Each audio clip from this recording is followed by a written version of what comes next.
Olá, aluno do portal IAD. Meu nome é Paulo Antônio Grau Monteiro de Castro, sou procurador do município de Belo Horizonte. Iniciaremos agora o estudo do tema a respeito da nacionalidade. O nosso subtema de agora é a introdução a respeito desse tema que é a nacionalidade. Pois bem, gente, vamos lá. A nacionalidade, gente, nada mais é do que um vínculo político e pessoal que se estabelece entre o Estado e o indivíduo, tornando-o apto a integrar uma determinada comunidade política, tá? Como se pode perceber, gente, se esse vínculo aí de ordem pessoal e política, e acrescentaria até de ordem jurídica também, ele une o indivíduo ao Estado a fim de torná-lo ali integrante daquela comunidade política, então nós podemos perceber com muita clareza que Estado e nacionalidade são, assim, noções indissociáveis. Percebam, Estado e nacionalidade são noções indissociáveis. Apesar de haver normas de direito internacional que tratam a respeito do tema nacionalidade, nós podemos afirmar com grande dose de certeza que a nacionalidade é um tema de direito interno. Por que a nacionalidade é um tema de direito interno? Muito simples. É porque é o direito interno que vai dizer o critério para que determinada pessoa seja considerada ou não nacional daquele Estado. Tá? Portanto, é o direito interno que vai definir isso. Nada obstante, gente, e aqui nós passamos já para o próximo slide, nada obstante, esse tema a respeito da nacionalidade, gente, ele é tão importante que ele também é tratado por normas de direito internacional. Por quê, gente? Porque muitas vezes tem-se a situação indesejável do que se chama de conflito negativo de nacionalidade. Eu vou tratar disso novamente com mais detalhes lá para frente, mas o conflito negativo de nacionalidade gera a situação daquelas pessoas que são apátridas, ou seja, daquelas pessoas que não estão vinculadas a nenhuma pátria. Pois bem, gente, nesse sentido, vamos acompanhar aqui no slide, vejam só. Artigo 15 da Declaração Universal dos Direitos Humanos de 1948. Número 1. Toda pessoa tem direito a uma nacionalidade. E número 2, gente. Ninguém será arbitrariamente privado de sua nacionalidade, nem do direito de mudar de nacionalidade. Vejam, voltando aqui para mim. Se toda pessoa tem direito a uma nacionalidade, percebe-se que essa declaração dos direitos humanos, gente, está profundamente preocupado em evitar essa situação dos apátridas. E aqui, no segundo ponto, estabelece que ninguém pode ser privado de sua nacionalidade, nem do direito eventual de mudar de nacionalidade. Vamos acompanhar aqui no slide também, gente. Artigo 20 do Pacto de São José da Costa Rica. Direito à nacionalidade. 1. Toda pessoa tem direito a uma nacionalidade.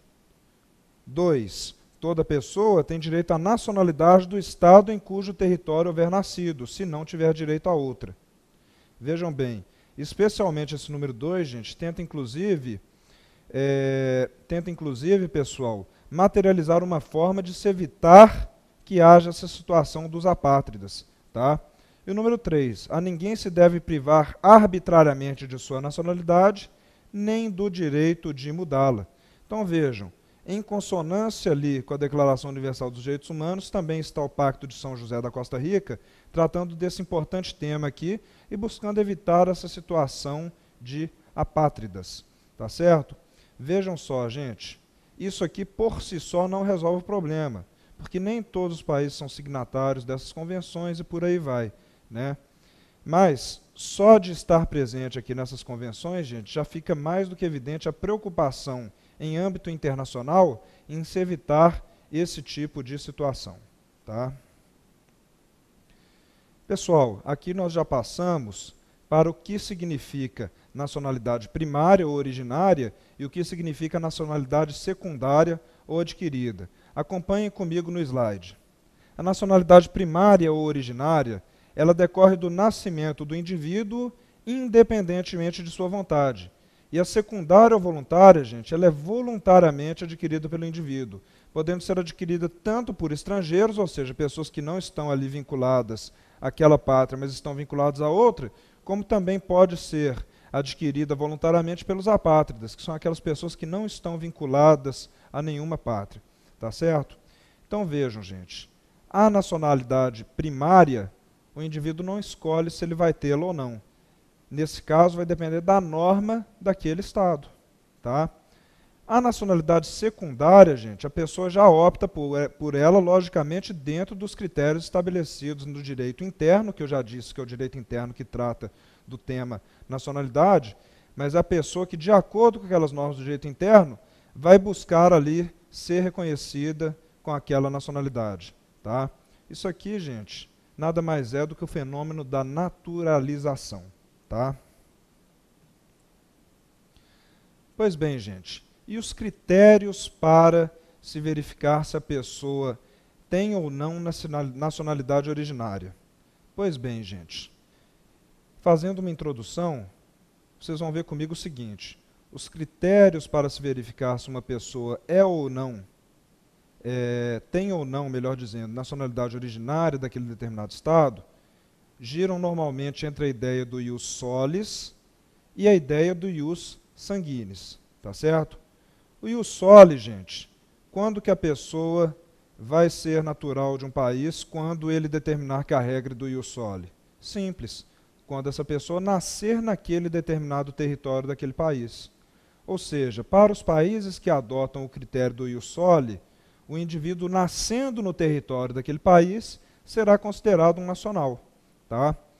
Para os países que adotam o critério do ius sanguinis, aí não vai ser o local de nascimento que vai ser preponderante, não. O que vai ser preponderante vai ser a nacionalidade dos ascendentes daquela pessoa. Ou seja, vai se verificar se aquela pessoa tem ou não, digamos, sangue daquele determinado Estado, assim dizendo. Né? Normalmente, gente, os países de imigração, como no caso do Brasil, adotam o critério do ius soli. Por quê? Para que os filhos daqueles imigrantes sejam considerados nacionais. Tá? Inclusive, a gente pode dizer que hoje, no Brasil, o principal critério para a aquisição da nacionalidade originária é o critério do ius soli. Eu vou retomar daqui a pouco. No nosso país, nós temos o critério do ius soli, ele é temperado por outros critérios e nós também temos algumas hipóteses de ius sanguinis. Eu vou mostrar para vocês daqui a pouco. Mas o critério principal no que tange a aquisição originária da nacionalidade brasileira, gente, é o critério do ius soli. Até porque, como eu já disse, o Brasil é um país ou foi um país de imigração. Tá? Já o critério do ius sanguinis, como eu já estava dizendo, vai observar qual a nacionalidade dos ascendentes daquela pessoa. No caso italiano, o critério lá é do ius sanguine, ou seja, se a pessoa for filha de italianos, ela também será italiana, independentemente do lugar onde ela nasça. Ok? Pois é, gente. Vejam só. Vamos acompanhar aqui no slide, então. Critérios para aquisição da nacionalidade. Já disse, variam entre o ius soli e o ius sanguinis. Pelo ius soli, considera-se nacional quem tiver nascido dentro de um determinado território específico. Pelo ius sanguinis, prevalece o critério da filiação, ou seja, o critério a respeito de quem são os ascendentes daquela pessoa. Tá? Só para completar, nacionalidade, embora seja um conceito típico de pessoas naturais, aplica-se também às pessoas jurídicas por extensão. Mas, repito, aplica-se a elas por extensão. Como eu já estava dizendo, gente, aqui pode voltar para mim agora, como eu já estava dizendo, podem ocorrer os chamados conflitos de nacionalidade. Tá? Vejam só, se os critérios são aqueles que eu já estabeleci, vejam que podem ocorrer problemas. Por exemplo, digamos que uma pessoa seja nacional de um determinado Estado que adota o critério do ius soli. Tá? Digamos que essa pessoa está em viagem e ela está em outro país. Estando naquele outro país, gente, o filho dessa pessoa nasce. Só que esse outro país onde o filho dessa pessoa nasceu, gente, é de um critério de ius sanguinis.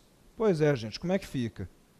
A pessoa que nasceu não tem sangue de quem pertence àquele território.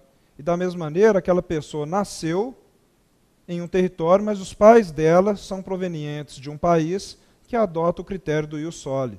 Nesse caso, gente, nós estaríamos diante da lamentável situação de ter nascido ali um apátrida.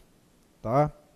Então vejam, o conflito negativo de nacionalidade, como nesse exemplo que eu trouxe para vocês, gera o apátrida.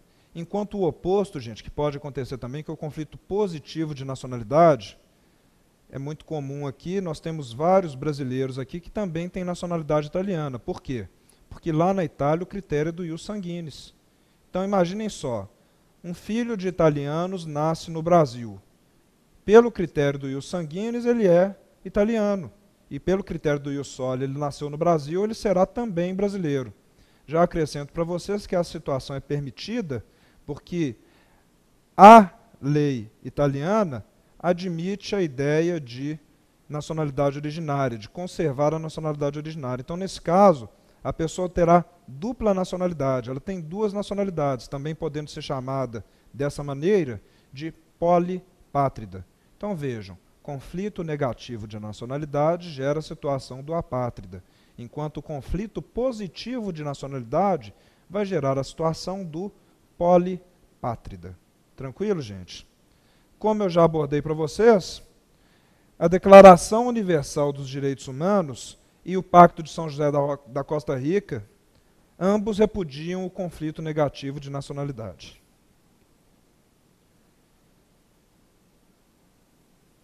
Continuando nossos estudos sobre nacionalidade, iniciaremos agora um novo subtema, que diz respeito à nacionalidade brasileira. Pois bem, gente, vamos seguir. Nacionalidade brasileira.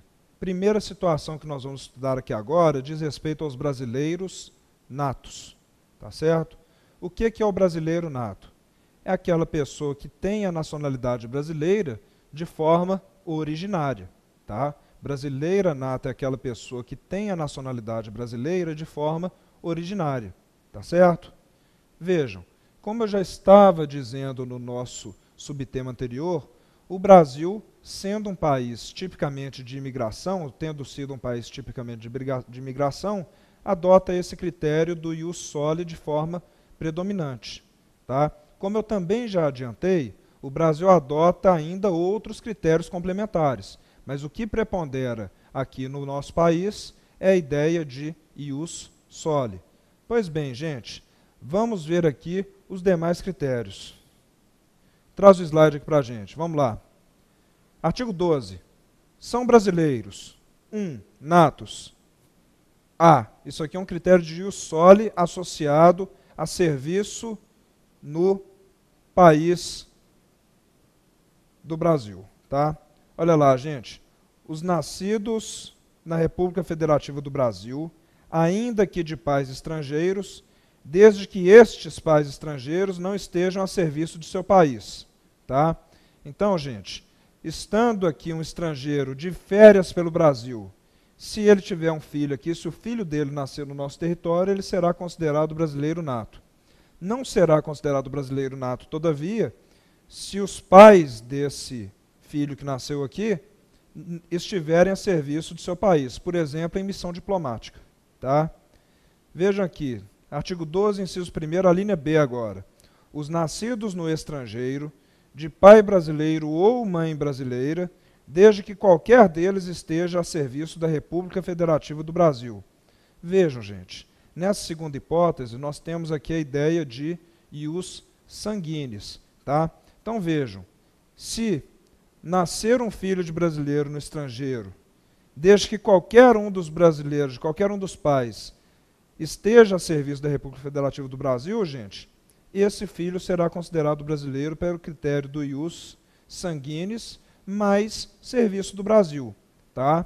Então vejam, para que seja aplicável esse critério do ius sanguinis, aqui de que trata a linha B do inciso 1º do artigo 12, gente, é necessário que um dos pais esteja a serviço da República Federativa do Brasil. Mas nós temos também uma terceira e uma quarta hipótese. Tá?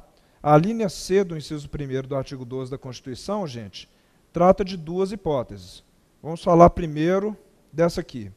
Os nascidos no estrangeiro de pai brasileiro ou de mãe brasileira, desde que sejam registrados em repartição brasileira competente. Tá? Então, essa é a primeira hipótese. Vejam, nascido no estrangeiro, de pai brasileiro ou de mãe brasileira, desde que registrados em repartição brasileira competente. Então, o critério aqui, esse primeiro de que eu estou falando agora, é o critério do ius sanguinis mais registro. Tá? Olha só, ele tem ali um laço de sangue com os ascendentes, que são brasileiros, e mais, houve o registro daquele nascimento daquela criança na repartição brasileira competente. Tá? Então, essa é a terceira hipótese, gente. Ius sanguinis mais registro. E vamos agora para a quarta hipótese. Venham a residir na República Federativa do Brasil e optem em qualquer tempo, depois de atingida a maioridade, pela nacionalidade brasileira. Olha só essa segunda, ou melhor, essa quarta hipótese. Gente, vejam só. Basta que tenha ou o pai ou a mãe brasileiros, tá? E que depois venha a residir na República Federativa do Brasil e opte em qualquer tempo, após a maioridade, pela nacionalidade brasileira. Nesse caso, gente, a pessoa também será considerada brasileira nata. Tá? Aqui, gente, só para conferir aqui, como eu já disse para vocês, acompanhe no slide. A linha A do inciso 1º do artigo 12 trata da regra do ius soli. A linha B do inciso 1º do artigo 12, gente, traz a regra do ius sanguinis mais registro do mais serviço do Brasil. Tá? A primeira parte da linha C do inciso 1º do artigo 12, gente, traz a regra do ius sanguinis mais registro. Tá? E a segunda parte da linha C do inciso 1º do artigo 12 traz a regra do ius sanguinis mais opção confirmativa. Gente, nesse ponto aqui, regra do ius sanguinis mais opção confirmativa, isso aqui é a chamada nacionalidade potestativa. Tem que ficar atento a esse termo, nacionalidade potestativa, porque ele é cobrado, vez ou outra, em prova. Tá bom, gente? Muita atenção nesse ponto. Agora, nem sempre foram essas hipóteses que estiveram no texto constitucional. O texto constitucional, gente, como eu vou mostrar para vocês nesse instante agora, ele já sofreu duas mudanças no que diz respeito à questão da nacionalidade originária. Vamos lá. Primeiro, gente, eu vou mostrar para vocês aqui no slide a redação original da linha C do inciso 1º do artigo 12 da Constituição. Tá? Olha como falava a Constituição na sua redação original. Os nascidos no estrangeiro, de pai brasileiro ou de mãe brasileira, até aí nenhuma novidade. Vou falar com vocês aqui porque que essa questão do registro que vocês vão ver agora era uma novidade. Vejam bem, o que aconteceu? Na verdade, não é bem uma novidade. O que aconteceu? Essa questão do registro, gente, ela estava no primeiro texto constitucional, e posteriormente foi suprimida na Emenda Constitucional de Revisão número 3 de 1994. Então vejam, essa questão do ius sanguinis mais registro esteve presente na redação original da Constituição, mas depois foi suprimida pela Emenda Constitucional número 3 de 1994. Vejam, depois, percebido o erro e o problema que isso gerou, é que veio uma nova emenda e corrigiu essa falha, fazendo retornar a hipótese do ius sanguinis mais registro, mas eu vou tratar com vocês daqui a pouco. Vamos aqui, continuando no slide, gente. Olha só. Primeira, entre aspas, novidade é essa questão do registro, que depois foi suprimida e depois voltou. Tá? Mas vejam só, na segunda hipótese, que era da nacionalidade potestativa, qual que é a hipótese da nacionalidade potestativa, gente? A pessoa que, mesmo nascida no estrangeiro, tenha pai ou mãe brasileiros e depois viesse residir no país e optasse pela nacionalidade brasileira. Vejam aqui uma condicionante que estava presente na redação original, depois foi suprimida. Olhem só, antes da maioridade. Tá? Tinha que vir residir antes da maioridade no Brasil e, alcançada a maioridade, era necessário fazer a opção pela nacionalidade brasileira. Então percebam, gente, na redação original da Constituição, nós tínhamos ali a regra do ius sanguinis mais registro, e além da regra do ius sanguinis mais registro, nós tínhamos a regra da nacionalidade potestativa, que consiste na pessoa tendo nascido no estrangeiro e sendo filha de pai ou mãe brasileira, ela poderia optar pela nacionalidade brasileira, mas ela tinha anteriormente que vir residir no país antes da maioridade. Isso era um requisito. Tá? Vejam, gente. Olha só. Depois mudou essa regra e nós vamos ver agora a redação da linha C, gente, dada pela Emenda Constitucional de Revisão número 3, com a mudança. Os nascidos no estrangeiro de pai brasileiro ou mãe brasileira, desde que venham a residir na República Federativa do Brasil e optem em qualquer tempo pela nacionalidade brasileira. Eu destaquei em vermelho. Vejam só, gente, o que aconteceu? De um lado, houve um avanço, porque se retirou aqui do texto constitucional esse requisito de que a pessoa viesse residir na República Federativa do Brasil antes da maioridade. Só que, de outro lado, gente, houve um retrocesso injustificável. Em que consistiu esse retrocesso injustificável? O Constituinte de Revisão suprimiu do texto constitucional a hipótese do ius sanguinis mais registro. O Constituinte de Revisão suprimiu do texto constitucional a hipótese do ius sanguinis mais registro. Que tipo de problema será que isso pode gerar, gente? Já vou dizer para vocês. Isso gera um potencial problema de apátridas. Tá? Suponhamos, gente, que uma pessoa, um brasileiro, esteja em férias na Itália. Tá? Suponhamos que um brasileiro esteja em férias na Itália. Estando em férias na Itália, com a sua esposa, lá nasce o seu filho. Nenhum dos dois, nem o pai nem a mãe, são italianos. Só estão lá em viagem. Como eu já disse para vocês, na Itália é adotado o critério do ius sanguinis. Tá? E esses brasileiros, esse pai e essa mãe, gente, eles não estavam na Itália a serviço do Brasil, não. Como eu já disse, eles estavam em férias. Tá?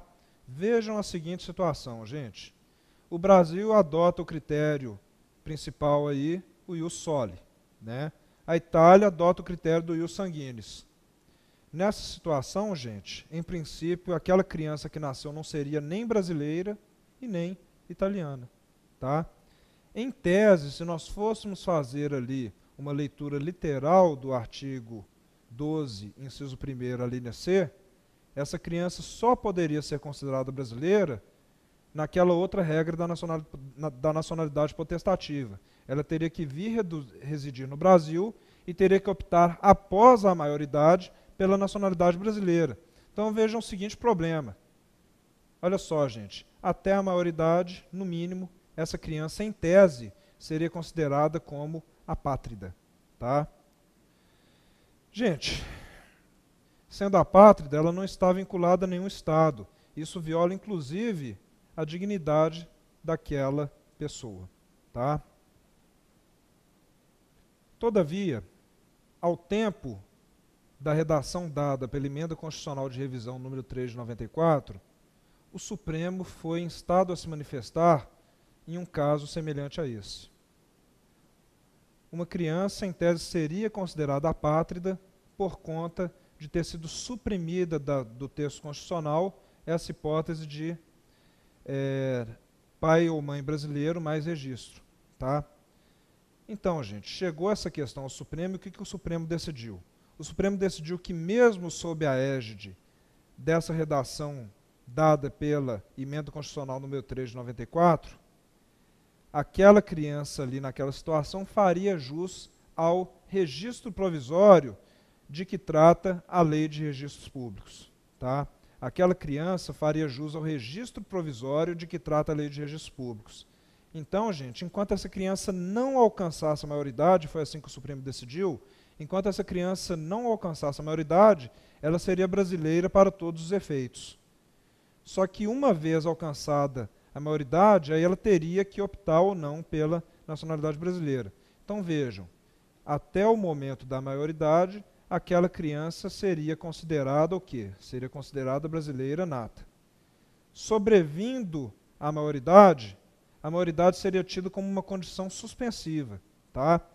Se veio a maioridade, estaria suspensa a aquisição da nacionalidade brasileira. Com a opção, seria cumprida essa condição suspensiva e, a partir desse momento, seria brasileiro para todos os efeitos e aí perenemente. salvo se em algum momento ela perdesse a nacionalidade brasileira. Nós vamos tratar da perda da nacionalidade mais para frente. Então vejam, o Supremo, evitando aí gerar essa situação de apátrida, entendeu que uma criança nascida nessa situação, mesmo sob a égide da redação dada pela emenda número 3 de 94, essa criança faria jus ao registro provisório de que trata a Lei de Registros Públicos e seria, portanto, considerada brasileira para todos os efeitos até o momento de sua maioridade. Alcançada a maioridade, aí sim ela teria que fazer uma opção expressa, uma opção confirmativa pela nacionalidade brasileira. Isso aqui, gente, foi o recurso extraordinário número 415.957 do Rio Grande do Sul. Tá? Acompanhem comigo aqui.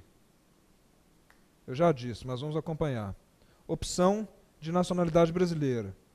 Menor residente no país, nascido no estrangeiro e filho de mãe brasileira que não estava a serviço do país, do Brasil. Viabilidade do registro provisório, Lei de Registros Públicos, artigo 32, parágrafo 2º. Não o da opção definitiva. A partir da maioridade, que a torna possível, a nacionalidade do filho brasileiro nascido no estrangeiro, mas residente no país, fica sujeita à condição suspensiva da homologação judicial da opção. Esse condicionamento suspensivo só vigora a partir da maioridade. Antes, desde que residente no país, o menor, mediante o registro provisório previsto no artigo 32, parágrafo 2º da Lei de Registros Públicos, se considera brasileiro nato para todos os efeitos. É isso aí, gente.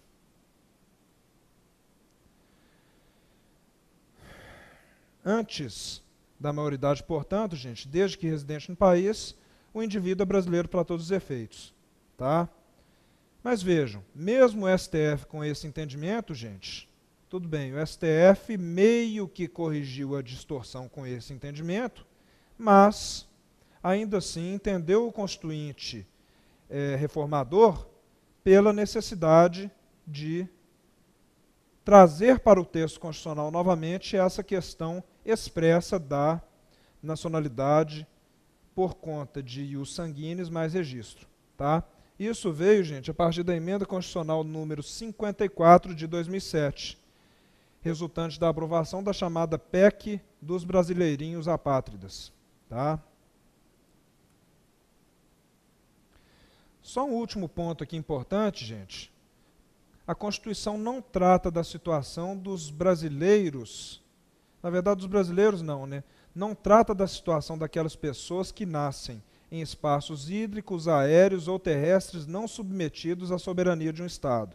Seria a situação do alto mar, seria a situação do espaço aéreo e a situação do continente antártico. Tá? Para Pontes de Miranda, todavia, Pontes de Miranda enfrentou essa questão já ao seu tempo, ele entendia que seriam brasileiros natos os nascidos a bordo de navio ou aeronave de bandeira brasileira quando estiverem em espaço neutro. Tá? Mas se o nascimento ocorrer em espaço submetido à soberania de outro Estado, não se haverá que falar em nacionalidade brasileira. Verificar-se-iam, portanto, as regras do outro Estado, tá certo? Ainda que o navio ou a aeronave sejam do governo brasileiro. Passamos agora, gente, para a questão dos brasileiros naturalizados. Para a questão da nacionalidade, gente, secundária. Quem é brasileiro naturalizado de acordo com a nossa Constituição? Pois bem, artigo 12, inciso 2º da Constituição. São brasileiros. Acompanhem comigo agora. Inciso 2º, naturalizados. Os que, na forma da lei, adquiram a nacionalidade brasileira, exigidas aos originários de países de língua portuguesa, apenas residência por 1 ano ininterrupto e idoneidade moral. Tá? A linha B do inciso 2º do artigo 12 da Constituição. Os estrangeiros de qualquer nacionalidade, residentes na República Federativa do Brasil há mais de 15 anos ininterruptos e sem condenação penal, desde que requeiram a nacionalidade brasileira. Pois bem, gente, como que funciona então a questão da naturalização? A questão da naturalização, gente, depende tanto de manifestação de vontade do interessado, como também da aquiescência por parte do Estado do qual essa pessoa pretende ser nacional. Tá? Então vejam, gente, essa aquiescência estatal de que eu falei agora, tá? essa aquiescência estatal ela é discricionária, via de regra. Essa aquiescência estatal, gente, vai se dar conforme a conveniência e oportunidade daquele país do qual a pessoa quer ser natural de forma secundária, do qual a pessoa quer se naturalizar. Tá certo? Gente, já existiu no Brasil a figura da naturalização tácita. O que seria uma naturalização tácita? Seria o seguinte, mais ou menos assim, você será brasileiro a menos que você, em determinado prazo, opte por não ser brasileiro. Quando que isso se fez presente no nosso direito constitucional positivo, gente? Isso se fez presente no nosso direito constitucional positivo sob a égide da Constituição da República de 1891. Acompanhem comigo, gente. Olha só, artigo 69 da Constituição da República de 1891. São cidadãos brasileiros. Quarto, os estrangeiros que, achando-se no Brasil aos 15 de novembro de 1889, não declararem, dentro em 6 meses depois de entrar em vigor a Constituição, o ânimo de conservar a nacionalidade de origem. Então vejam, gente, já esteve presente no nosso direito constitucional essa figura da naturalização tácita. Para que isso se fez necessário? Porque na época havia muitos imigrantes no Brasil e com isso, gente, buscou-se fazer com que aqueles imigrantes fossem considerados brasileiros naturalizados. Tá? Portanto, gente, de acordo com essa regra, a pessoa seria considerada brasileira a menos que ela se opusesse a ser considerado brasileiro naturalizado. Hoje, pessoal, não existe mais hipótese no direito constitucional brasileiro de naturalização tácita. Nós só temos hoje possibilidade de naturalização expressa, tá? De naturalização da qual dependa de uma manifestação expressa da pessoa que se pretende naturalizar-se, tá? Como que funciona aí esse processo de naturalização, gente? Artigo 115 do Estatuto do Estrangeiro. A naturalização deve ser requerida ao ministro da Justiça, tá? E como eu já disse, gente, sendo aí essa aquiescência discricionária, tá? Essa concessão é faculdade do Poder Executivo, tá? Pois bem, gente, a naturalização expressa, ela vai se dividir entre ordinária e extraordinária, tá? A naturalização expressa ordinária é aquela de que trata o artigo 112 do Estatuto do Estrangeiro e artigo 12, inciso 2º, a linha A da Constituição da República Federativa do Brasil de 1988, tá? Ou seja, a naturalização ordinária, ela está tratada na legislação infraconstitucional, por determinação, evidentemente, do artigo 12, inciso 2º, a linha A da Constituição. Vejam, gente, acompanhem comigo aqui no slide, tá?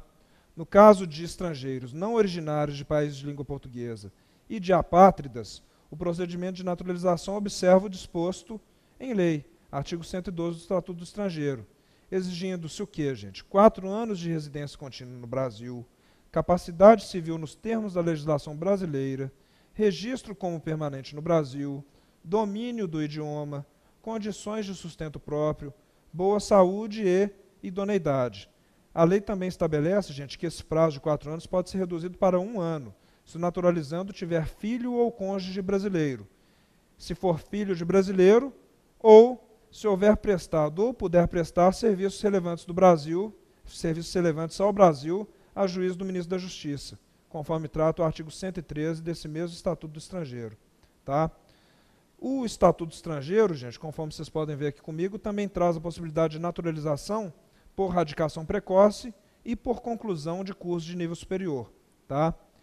Essas hipóteses, gente, já estiveram presentes em anteriores textos constitucionais. Hoje não estão mais expressos na Constituição, tá? Mas mesmo assim, estando essas hipóteses consagradas na legislação ordinária, tem-se entendido que elas foram recepcionadas pela Constituição e, portanto, são possíveis ainda hoje, tá? E como eu disse, gente, no que tange aos originários de países de língua portuguesa, existe apenas residência no país por 1 ano ininterrupto e idoneidade moral, nos termos do que dita a nossa Constituição. Tá? Artigo 12, inciso 2º, a linha A, segunda parte. Tá? Passamos agora, gente, para a questão da naturalização extraordinária, também chamada de quinzenária. Por que quinzenária? Porque ela exige 15 anos. Vejam comigo, gente. Ela vai se dar no caso de estrangeiros de qualquer nacionalidade que sejam residentes no país há mais de 15 anos e não tenham condenação penal, desde que requisitem a nacionalidade brasileira. Tá?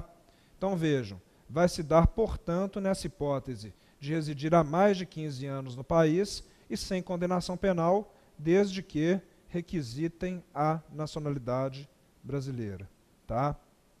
Agora nós vamos tratar, gente, das distinções entre brasileiros natos e naturalizados. Tá?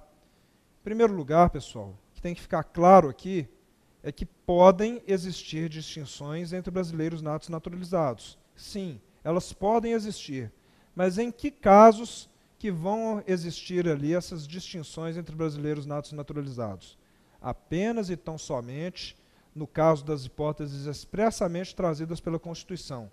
Ou seja, se a Constituição não distinguir, gente, a legislação ordinária também não vai poder distinguir, não.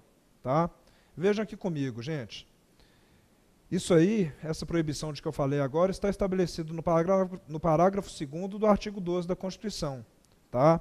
E agora eu vou falar, pessoal, quais são esses casos previstos na Constituição que vão permitir a diferenciação. Vamos comigo aqui no slide. Em primeiro lugar, gente, cargos privativos de brasileiros natos. Quais são esses cargos privativos de brasileiros natos?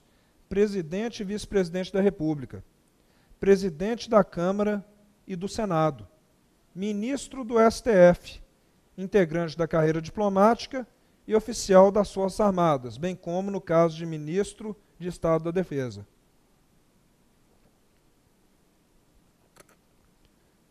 O que é importante pontuar aqui, gente? Presidente e vice-presidente da República. Tem que ser brasileiro nato? Tem que ser brasileiro nato.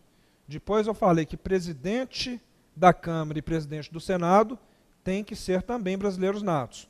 O que não significa dizer, fiquem atentos, que para ser deputado ou para ser senador, a pessoa tenha que ser brasileira nata. Não. Para ser deputado ou para ser senador, a pessoa pode eventualmente ser naturalizada. Ela só não vai poder ocupar quais cargos? De presidente do Senado ou de presidente da Câmara. Até por uma questão lógica, né, gente? Isso segue, inclusive, a hipótese anterior de presidente e vice-presidente da República. Porque, como vocês sabem, o presidente do Senado e o presidente da Câmara podem, eventualmente, estar na linha sucessória do presidente da República. Tá? Ministro do STF, né, gente? Todos têm certeza da importância de um ministro do STF, né? Até porque está a cargo do STF o que, gente? Guardar a Constituição. O STF é o guardião da Constituição, fazendo uma tarefa importantíssima que é, inclusive, a do controle concentrado de constitucionalidade. Tá? Carreira diplomática, gente. Importantíssimo que a pessoa seja brasileira nata, para evitar até possíveis problemas. Oficial das Forças Armadas. Questões militares, questões estratégicas. E ministro de Estado da Defesa, idem, né, gente? É fundamental que seja ocupado esse cargo por uma pessoa que é brasileira nata. Tá? Outra distinção aqui entre brasileiros natos e naturalizados. Artigo 5º, inciso 51 da Constituição da República Federativa do Brasil de 1988. Nenhum brasileiro será extraditado, salvo o naturalizado, em caso de crime comum praticado antes da naturalização ou de comprovado envolvimento em tráfico ilícito de entorpecentes e drogas afins na forma da lei. Então vejam, gente, quanto à garantia de não extraditabilidade, a Constituição da República Federativa do Brasil diferencia os brasileiros natos dos naturalizados. Percebam, a partir da redação do inciso 51 do artigo 5º da Constituição, o seguinte: o brasileiro nato jamais, nunca, em tempo algum, poderá ser extraditado. O brasileiro naturalizado, todavia, gente, pode eventualmente ser extraditado. Em quais hipóteses poderá o brasileiro naturalizado ser extraditado? Em primeiro lugar, gente, em caso de crime comum, desde que esse crime comum tenha sido praticado antes da naturalização. Ou seja, se a pessoa é reconhecida como brasileira naturalizada, mas praticou um crime antes da naturalização, ela pode eventualmente ser extraditada? Sim, ela poderá eventualmente ser extraditada, observados, evidentemente, os pressupostos constitucionais legais. Tá? Mas vejam, no que tange ao tráfico ilícito de entorpecentes ou de drogas afins, gente, não importa se foi antes ou se foi depois da naturalização ou não. Se um brasileiro cometer crime de tráfico ilícito de entorpecentes e drogas afins na forma da lei e sua extradição for requerida por outro Estado estrangeiro por conta de ele ter praticado esse crime eventualmente naquele território, gente, o Brasil vai poder sim extraditar aquele brasileiro naturalizado. Tá? Continuando aqui as distinções entre os brasileiros natos e naturalizados, acompanhem comigo aqui no slide, gente. No Conselho da República, tem assento 6 cidadãos brasileiros natos, com mais de 35 anos de idade, sendo 2 nomeados pelo Presidente da República, 2 eleitos pelo Senado e 2 eleitos pela Câmara dos Deputados, todos com mandato de 3 anos, vedada a recondução. Artigo 89, inciso 7º da Constituição da República Federativa do Brasil de 88. Vejam, esses 6 cargos deverão necessariamente ser ocupados pelos brasileiros natos, por brasileiros natos, melhor dizendo. Continuando, gente. Propriedade de empresa jornalística e de radiodifusão sonora e de sons e imagens é privativa de brasileiros natos ou naturalizados, mas aqui exige-se até mais do que a simples naturalização, gente. Essa pessoa, para ser proprietária de empresa jornalística e de radiodifusão sonora de sons e imagens, ela tem que ser naturalizada há mais de 10 anos. Também se permite que seja proprietário de empresa jornalística e de radiodifusão sonora de sons e imagens, gente, pessoas jurídicas constituídas sob as leis brasileiras e que tenham sede no país. Tudo isso está disciplinado no artigo 222 da Constituição da República Federativa do Brasil de 1988. Vamos falar agora a respeito da perda da nacionalidade brasileira. Como eu já vinha dizendo aqui, pode eventualmente ocorrer a perda da nacionalidade. Quando que poderá haver essa perda de nacionalidade? Vou tratar aqui com vocês agora, mas antes de tudo, nós temos que diferenciar a questão do brasileiro nato da questão do brasileiro naturalizado. A pergunta que eu faço é a seguinte: pode o brasileiro nato eventualmente perder a nacionalidade brasileira? E eu vou dizer para vocês, gente, eventualmente poderá sim o brasileiro nato perder a nacionalidade brasileira. Em que caso que poderá o brasileiro nato perder a nacionalidade brasileira? Simples. Perderá a nacionalidade brasileira o brasileiro nato caso ele opte por outra nacionalidade e essa opção não se dê dentro das exceções constitucionais. Vocês vão ver comigo que existem duas exceções constitucionais nas quais se permite que a pessoa adquira outra nacionalidade e conserve a nacionalidade brasileira. Tá? Mas fora dessas exceções constitucionais, gente, a pessoa vai perder a nacionalidade brasileira. Tá? Então vejam, gente, quando e se houver aí essa perda da nacionalidade brasileira, do brasileiro nato nesse caso específico, será necessário um ato declaratório de iniciativa do Presidente da República. Tá? A perda da nacionalidade, conforme afirma o ex-ministro Francisco Rezec, gente, ela vai decorrer da própria naturalização em outro estado. Tá? Vai decorrer da própria naturalização. O ato do Presidente da República que declara isso, com o perdão da repetição, ele é meramente declaratório. Tá? Agora, gente, essa perda da nacionalidade em razão da obtenção de outra, isso aqui é importantíssimo, gente, ela deve decorrer de uma conduta ativa e específica. Ela não pode decorrer apenas e tão somente do simples reconhecimento da nacionalidade pela lei estrangeira. Então vejamos aqui alguns exemplos, gente. Em primeiro lugar, vamos dizer que eu vá morar na França. Eu não estou dizendo que na França existe essa regra, não, tá? Eu estou dando um exemplo. Mas vamos dizer que eu vá morar na França e eu eventualmente me case com uma francesa. Digamos que a lei francesa diga o seguinte: Paulo, você, casando-se com uma francesa, torna-se francês naturalizado. Você, casando-se com a francesa, torna-se francês naturalizado. Nesse caso, gente, não houve uma conduta específica minha no sentido de desejar obter uma nacionalidade estrangeira. Eu, entre aspas, ganhei essa naturalização francesa porque eu pratiquei um determinado ato.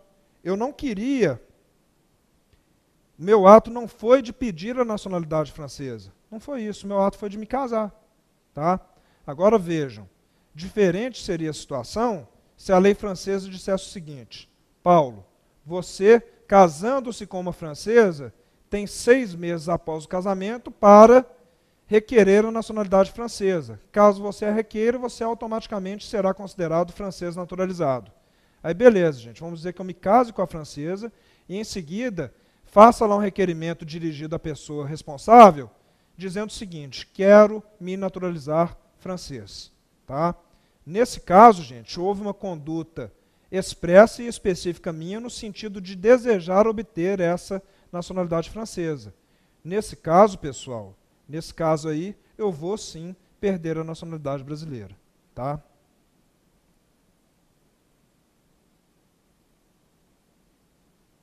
Olha só, gente, vamos acompanhar no slide aqui comigo, aqui, revisando o que eu falei. Para que haja perda da nacionalidade pela aquisição de outra, exige-se que esta última decorra de uma conduta específica que vise a obtenção de outro vínculo pátrio. Foi esse exemplo que eu trouxe para vocês do casamento na França.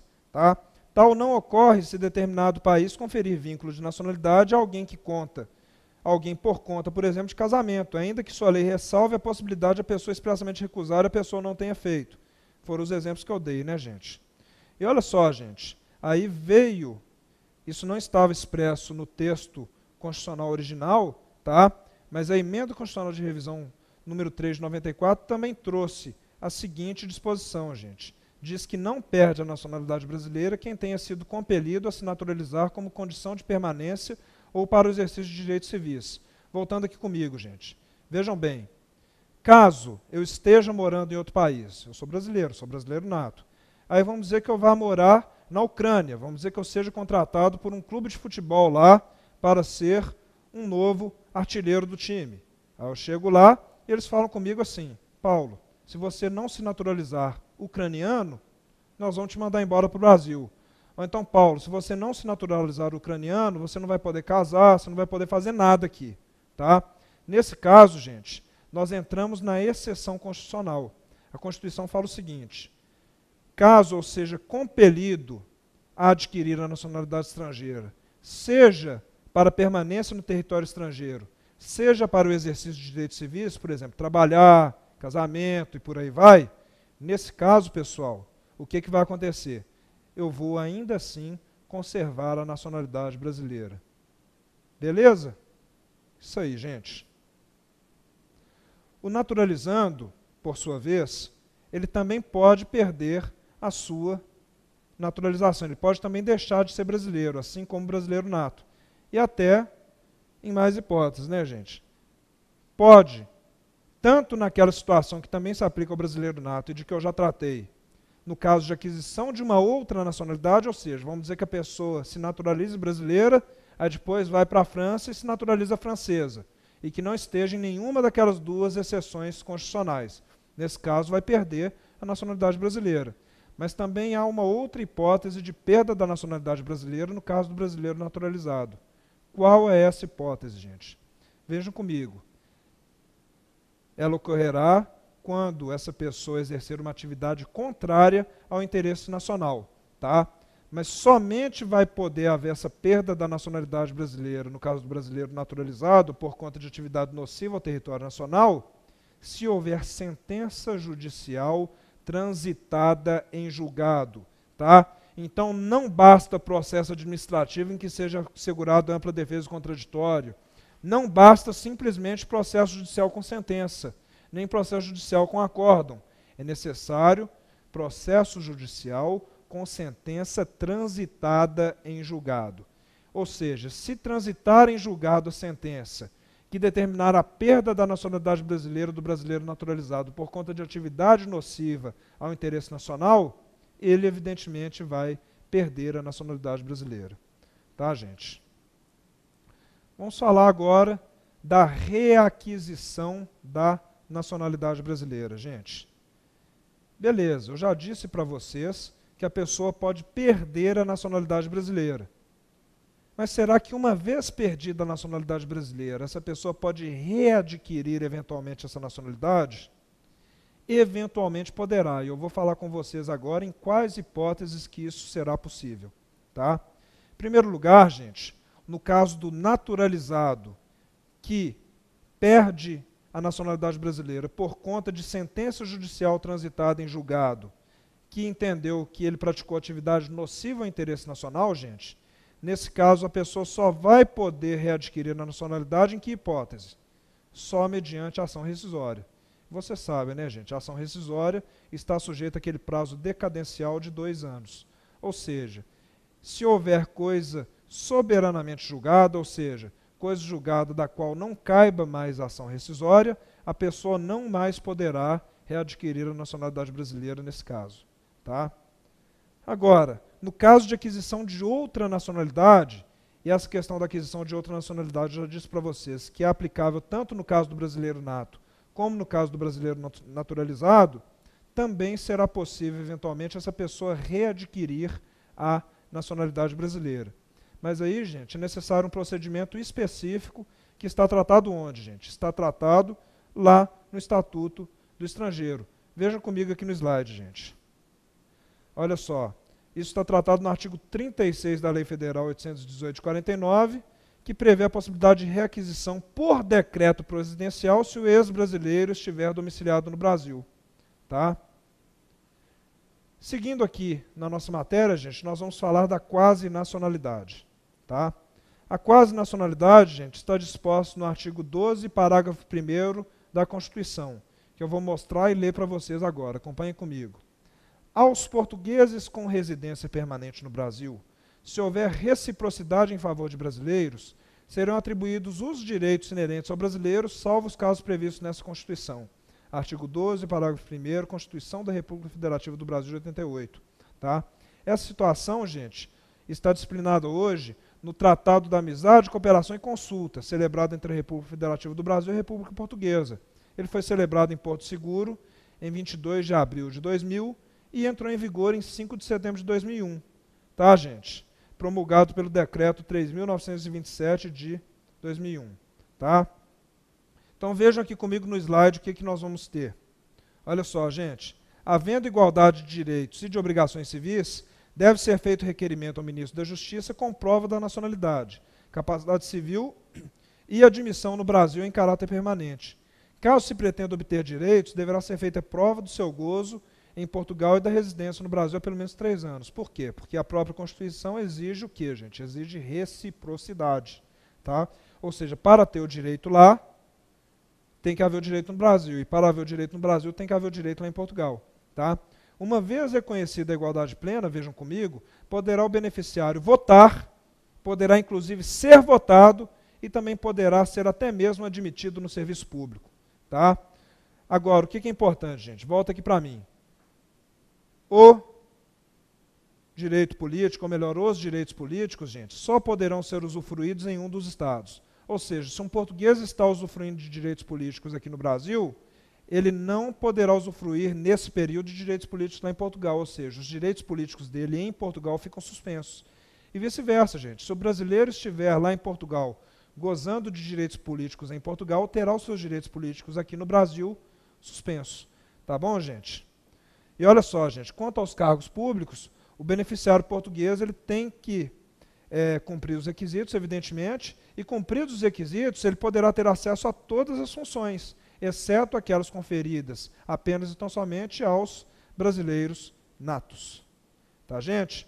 Tá certo, gente? Então vejam, só para finalizar aqui, a situação do português equiparado não é idêntica à do brasileiro naturalizado. Tá?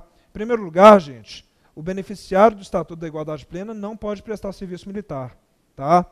Além disso, ele está sujeito tanto a uma eventual expulsão quanto a uma eventual extradição, enquanto vocês sabem que o brasileiro tem garantias ali de não extraditabilidade. O brasileiro nato tem garantia plena, enquanto o brasileiro naturalizado terá garantia de não extraditabilidade, desde que seja eventualmente ali, ou melhor, desde que não seja ali crime comum praticado antes da naturalização e desde que não seja, em qualquer momento, tráfico ilícito de entorpecentes ou de drogas afins na forma da lei. Tá? E o que fala também o Estatuto do Estrangeiro, gente? Fala o seguinte: o benefício vai ser extinto se houver expulsão ou se, evidentemente, houver perda da nacionalidade. No caso aqui, nós estamos falando do português equiparado aqui no Brasil, perda da nacionalidade portuguesa. Ou seja, se o português equiparado perde a nacionalidade portuguesa, ele, por via de consequência, não será mais considerado equiparado. Tá?